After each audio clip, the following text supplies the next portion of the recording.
Assalamualaikum warahmatullahi wabarakatuh.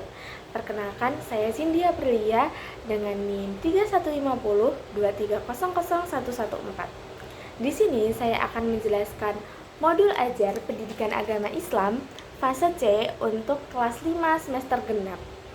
Modul ini yang saya susun dengan kurikulum berbasis cinta.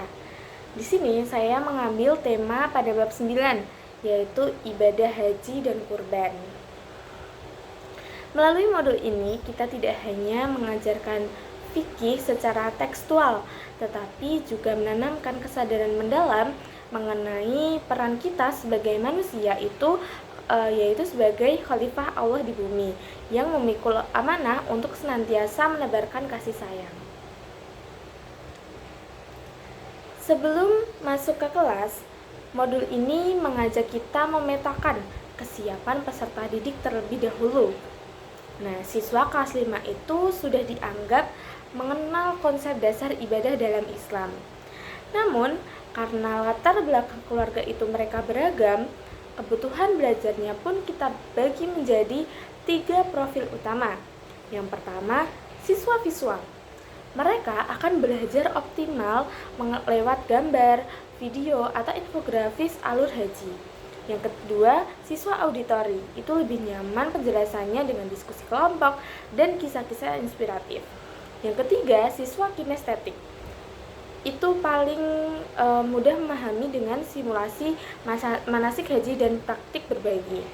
Nah, jenis pengetahuan yang disasar dalam kategori tingkat kesulitan sedang ini mencakup 3 aspek penting. Yang pertama, konseptual, yaitu memahami ketentuan haji dan kurban. Yang kedua, prosedural, yaitu mampu mempraktikkan manasiknya.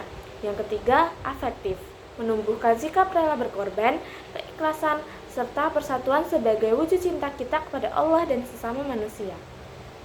Modul ajar ini juga dirancang untuk membangun dimensi profil lulusan yang komprehensif. Melalui bab ini, siswa diasah untuk menjadi pribadi yang beriman dan bertakwa, yaitu melalui pendalaman makna ibadah tadi, kemudian berkebinekaan global, melihat haji sebagai simbol persatuan umat Islam sedunia, kemudian mandiri dan bernalar kritis, mampu menganalisis hikmah di balik setiap rukun haji, dan kreatif, kolaboratif, serta cakap berkomunikasi, yaitu melalui kerja kelompok tadi. Menariknya, pembelajaran ini tidak berdiri sendiri, melainkan berintegrasi dengan lintas disiplin ilmu lain, seperti bahasa Indonesia untuk menulis refleksi atau cerita pendek, seni budaya saat membuat poster kreatif di aplikasi digital, sosiologi untuk menganalisis dampak sosial kurban di masyarakat. Sekarang, mari kita bedah strategi pelaksanaan pembelajarannya. Modul ini dibagi ke dalam 4 kali pertemuan dengan alokasi waktu total 4 kali 4 jam pertemuan. Nah, pendekatan yang digunakan itu mengacu pada deep learning, yaitu mindful, meaningful, dan joyful learning. Nah, pertemuan pertama itu fokus ketentuan fikih. Di sini siswa secara mindful itu mengamati video tawaf atau sa'i dan penyembelihan kurban. Mereka belajar mengeksplorasi syarat, rukun, dan wajib haji. Di akhir sesi diterapkan strategi diferensiasi proses, di mana siswa bebas menuliskan hasil diskusi kelompoknya dalam bentuk poin, peta konsep, atau narasi singkat. Pertemuan kedua yaitu menemukan hikmah. Nah, siswa berdiskusi interaktif secara joyful, yaitu mengeksplorasi nilai keikhlasan dan kepedulian sosial. Nah, kelompok yang selesai lebih cepat itu akan mendapatkan tantangan diferensiasi berupa pertanyaan mendalam terkait kisah Nabi Ibrahim dan Nabi Ismail. Pertemuan ketiga itu simulasi manasik. Ini adalah hari yang sangat menyenangkan bagi siswa, yaitu siswa melakukan praktik langsung manasik di kelas atau lapangan sekolah menggunakan miniatur Ka'bah. Diferensiasi peran terjadi di sini, yaitu siswa yang lebih aktif bertindak sebagai pemandu, sementara yang lain itu fokus pada pencatatan dan pengamatan. Pertemuan keempat yaitu presentasi karya dan refleksi setiap kelompok. yaitu setiap kelompok nanti menyajikan produksi akhir mereka secara kreatif, baik berupa poster digital, Canva, video pendek, maupun artikel reflektif.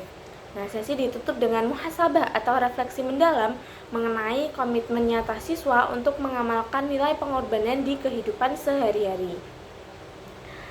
Bagaimana dengan sistem penilaiannya?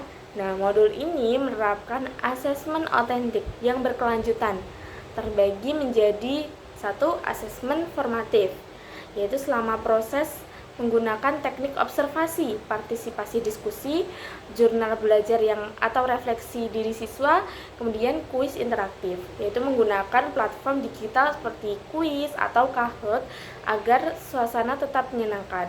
Yang kedua, asesmen sumatif di akhir bab, dinilai dari produk kreatif proyek akhir, kemampuan presentasi, unjuk kerja saat simulasi manasik, serta tes tertulis untuk menguji pemahaman teologis mereka. Seluruh pembelajaran ini didukung penuh oleh ekosistem lingkungan belajar yang fleksibel, pemanfaatan proyektor kelas, gawai untuk riset, serta kemitraan dengan lingkungan madrasah seperti Rohis atau OSIS. Terima kasih telah menonton. Selamat mengajar dengan penuh cinta dan sampai jumpa di video berikutnya. Wassalamualaikum warahmatullahi wabarakatuh.